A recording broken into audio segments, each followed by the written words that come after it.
Hey, this is the Stuff I Heard podcast, and I'm your host, Joshua Peak. Ready? Here we go. And today is May the 1st, 2019. It's a Wednesday. It's a beautiful day outside. It is warming up quickly. My birthday is coming up just around the corner, and when I was a kid, we at some point acquired a nice house and an above ground pool. Now, I know a lot of you right now are thinking, oh, above ground pools are stupid, they look ugly, they are horrible. Okay, sure. But also it's cost effective, and that's a nice way of saying it was not very expensive in the grand scheme of things. And it's also easy to clean up when you decide you don't want it. My stepdad got hit by a postal truck when I was 15. Wait, what? My computer is giving me a weird update. You still recording there? What's going on? Anyway, my stepdad got hit by a postal truck when he was riding a motorcycle, and we moved out of the trailer park and got a nice house in a nice neighborhood.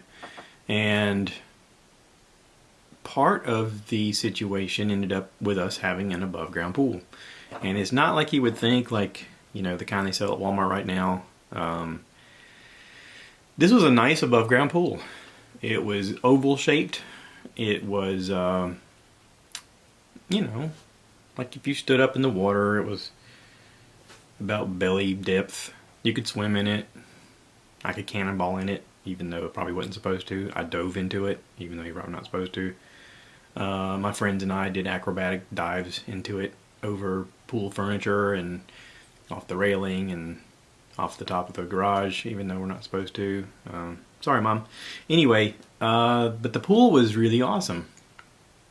And because my birthday was, around the first week of May, I always thought, man, wouldn't it be great to have a pool party? What I didn't think of was, even though it warms up a little bit in April, it tends to be cold on my birthday. And this sort of continued through every year we had the pool and I lived there, and I'd go, man, I really wish for a pool party. And then on my 16th birthday, I had a pool party for my birthday and just happened to break my fist over a girl, stupidly. So I couldn't go swimming. I covered my hand in plastic and waded around in the pool with my arm up,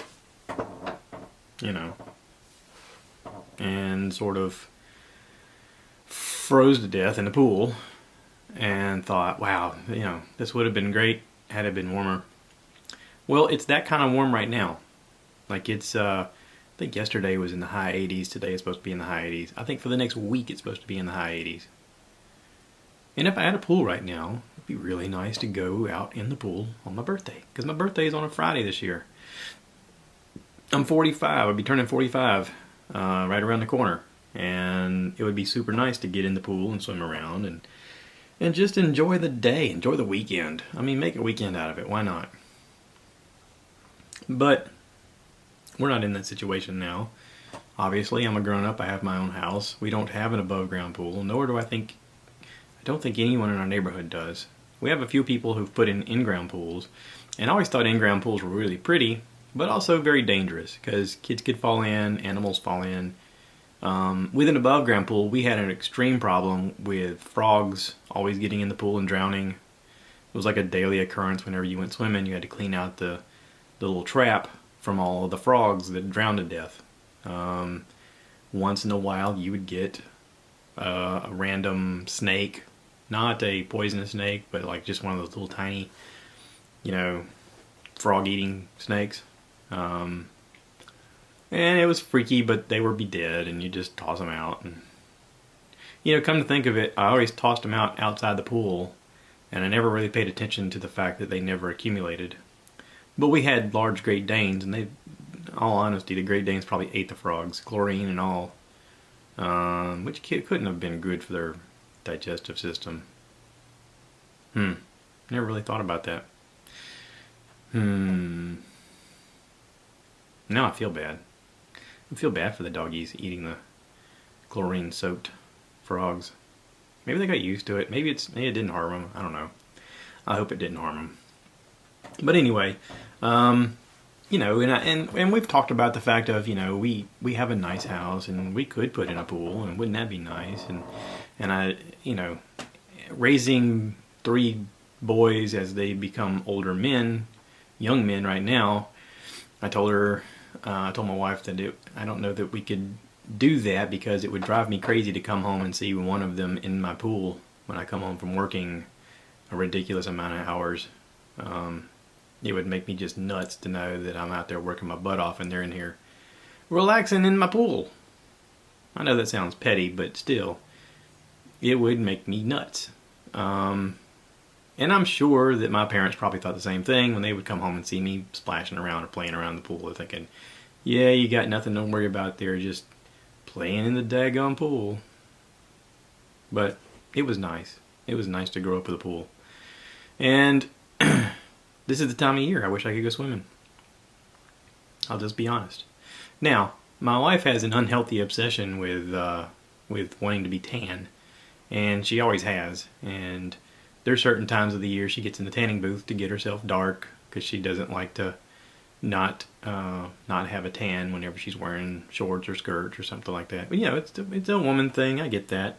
There's a certain level of perfection that we ask for of women in fashion and beauty nowadays that is dangerously unattainable, to the point that women cause themselves harm. And she's admitted to me, I can't have a pool, because if we did, my skin would look like alligators before long. I would definitely be out in it way too much. And I'm having problems with sunspots. I mean, I talked about it before, about all the years of not wearing sunscreen on my face, and I got these sunspots on my neck, and they're age spots. They're not going to go away. If I'm out in the sun too much, they look worse. They're going to get worse. They're going to turn into skin cancer, and I don't need that. Nobody needs that. So, we're not going to get a pool. But we have a friend with a pool, Lori and Dan, and I foresee us going over and hanging out with them this year, hopefully more than last year, and going swimming. Because, if you had a pool, the one thing you honestly want is people to come over and enjoy your pool with you. I mean, it's fun by yourself once in a while, but you want to share that experience with other people. That's kind of the fun of having it, It's sort of like if you had a boat. Let's just say you had a pontoon boat. You're not getting the pontoon boat just so you can go out in the pontoon boat by yourself every day. You get the pontoon boat so that you can have people come and share in the joy that is your pontoon boat with you, right? I mean, think about it. Let's talk about some podcasts, because this is stuff I heard. Let's talk about some podcasts that I've listened to in this last little bit since we've talked last. I've mentioned Michael Rosenbaum had a podcast called Inside of You, and I had listened to Zachary Levi because of the Shazam movie. I had gotten started because of Bert's podcast, the Bertcast, and heard him as an interview. Now, if anybody's familiar with the show Smallville, Michael Rosenbaum played Lex Luthor. Okay, if you look on his list of podcasts on the part where it says available podcast, he is up to, he just recorded episode 54 this past Tuesday. If you look back, his first episode, he does an interview with Tom Welling. Tom Welling was the guy who played Superman. Well, not Superman. This was supposed to be pre-Superman. The whole show was supposed to be pre-Superman. This is just about Clark Kent as a teenager. And it's done really, really, really well. I've talked in the past about how this is like one of the first origin story shows that really did a great job of never putting the tights on the superhero, but you get to see how this kid becomes a superhero.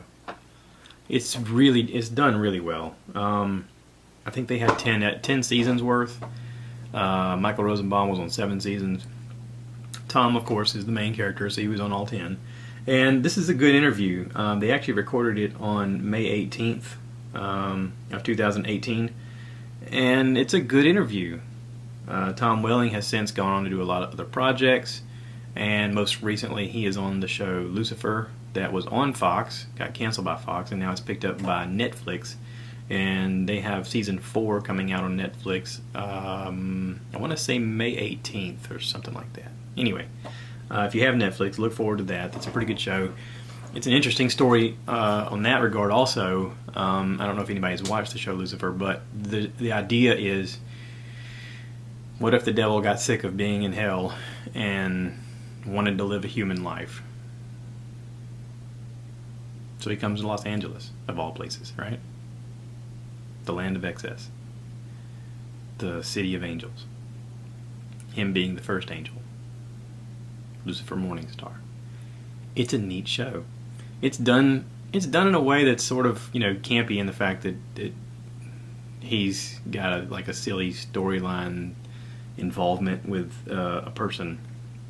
But there is supernatural elements in it that makes it very compelling to watch.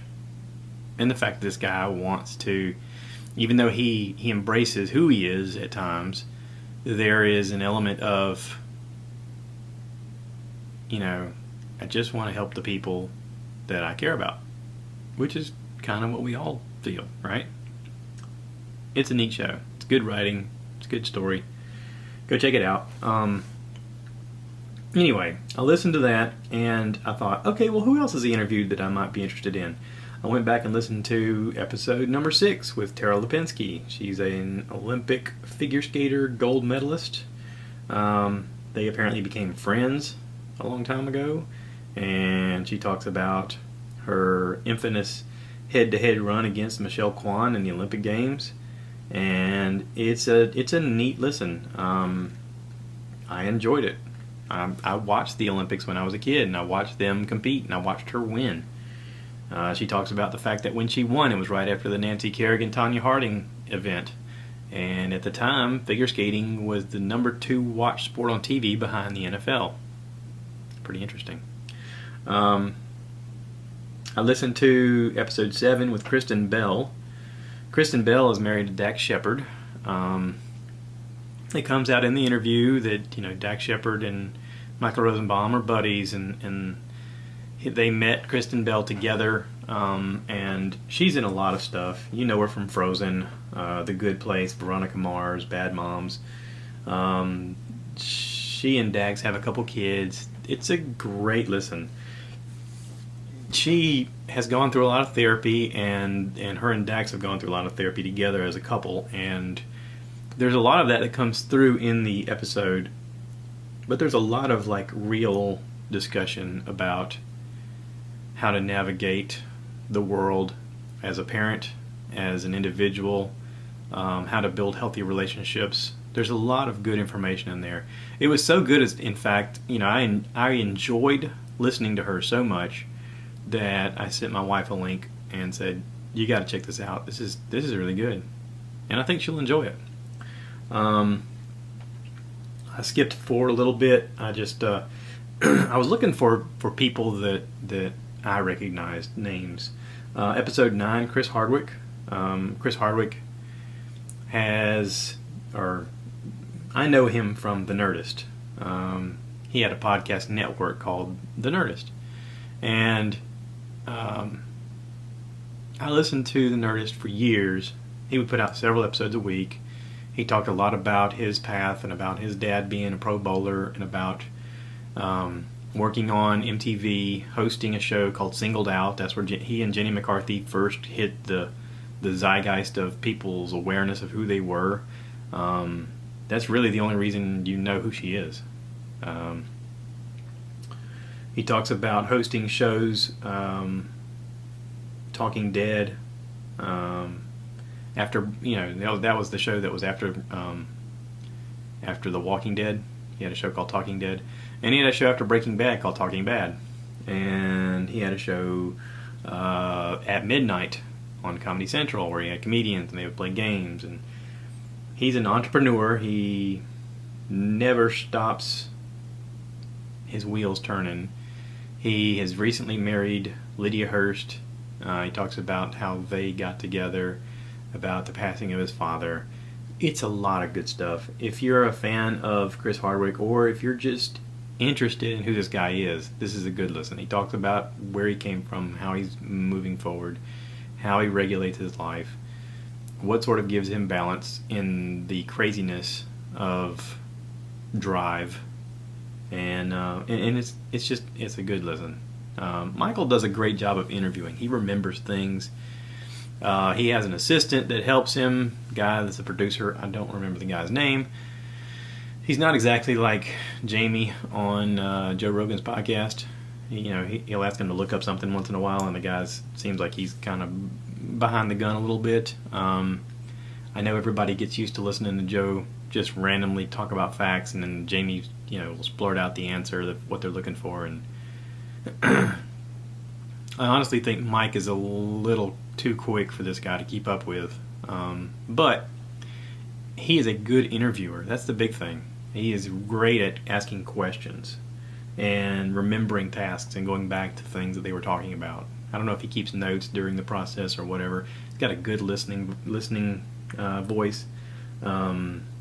Very good. Anyway, I listened to episode 10 with Colin Hanks. That's Tom Hanks' son. He was in Dexter, Fargo, and a show on TV called Life in Pieces. Fargo, the TV show, not the movie. Anyway, he talks about being Tom Hanks' son and how to navigate his own life separate from his dad and that kind of stuff. I listened to episode 12 with James Gunn. James Gunn is the Guardians of the Galaxy director. He is also a producer on the latest Avengers movie. That's an interesting listen. They're actually friends. James Gunn put him in the movie. You'll hear Michael use a very great Sylvester Stallone impersonation. Episode 13, Jennifer Love Hewitt. Everybody knows Jennifer Love Hewitt. She was in all kinds of shows growing up. I Know What You Did Last Summer, Ghost Whisperer. God, there's so many shows she was in. Anyway, this is a good podcast because you learn about how fragile people are in the business. And she talks about a relationship with her mother and her mother dying of cancer and how it affected her. And they share a good cry. And it's very therapeutic and it's helpful. And it sort of lets you know that, listen, we all go through stuff. And, sometimes it's good to share that moment with somebody. Episode 15 with Karen Gillan. If you watch Guardians of the Galaxy, Karen Gillan is the blue girl. She's Nebula, I think is her character. She's also in a huge movie that has been done recently, Jumanji, with The Rock and Kevin Hart. She's the hot looking girl in the tank top or the cutoff shirt or whatever you call it. She was also in several years of Doctor Who. She's Scottish. Did not expect that. It's a very good listen, very funny to listen to, a lot of information. Then I skipped forward a little bit, listened to episode 18 with Topher Grace. He was most memorably on the 70s show as Eric Foreman. He talks about how he, just sort of stumbled into acting and into that role. And, he was in I'm reading several things here. Spider-Man 3 and The Black Klansman, done by Spike Lee. And he plays David Duke in that movie. And he talks about how uncomfortable it was to use some of the language in that. Neat guy. Very neat guy. Let's see. Skipping forward. Episode 19 with Dax Shepard. Dax you probably know from the movie Chips. The TV show Parenthood. From Hit and Run. Idiocracy.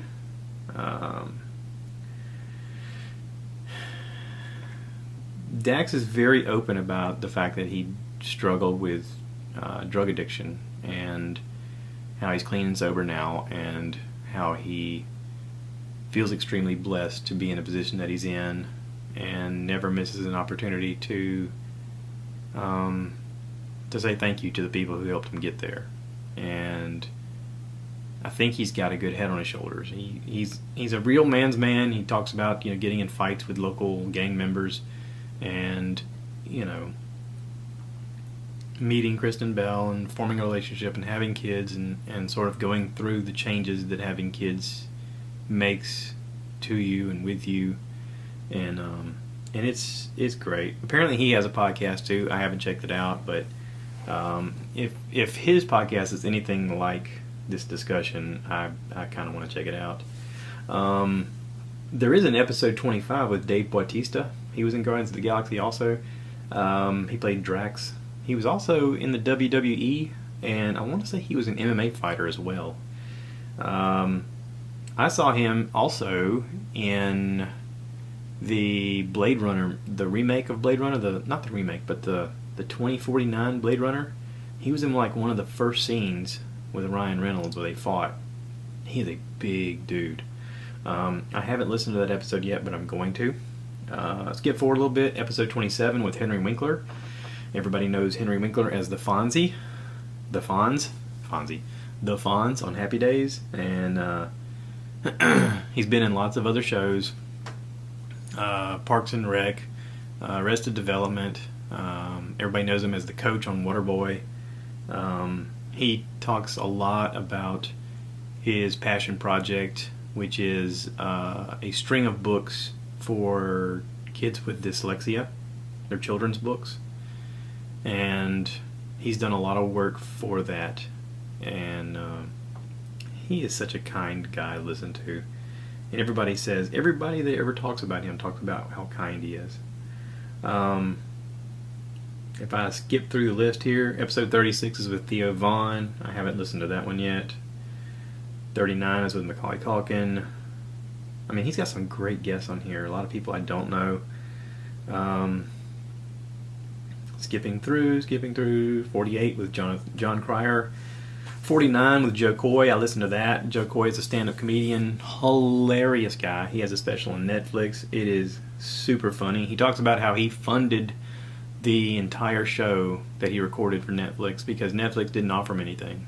He said, I literally just decided I'm going all in. I paid for it myself. I figured I'm going to do it and I want to sell it to somebody. So he talks about how nervous he was, how, what kind of an investment it was. He talks about his family, about, his brother and his love for his brother. He has a brother who's still battling with schizophrenia, and how he had a psychiatric break. And he talks about his stepdad, who is continuing to care for his stepbrother, even though he's not blood related. He talks a lot about how much he loves his stepdad for that. And you're listening to Inside of You with Michael Rosenbaum. Bob, how you doing, buddy? You doing all right? I can't stop it. Yeah? I keep hitting the pause button and it's not stopping. There we go. I don't know what I hit, but suddenly it just started playing.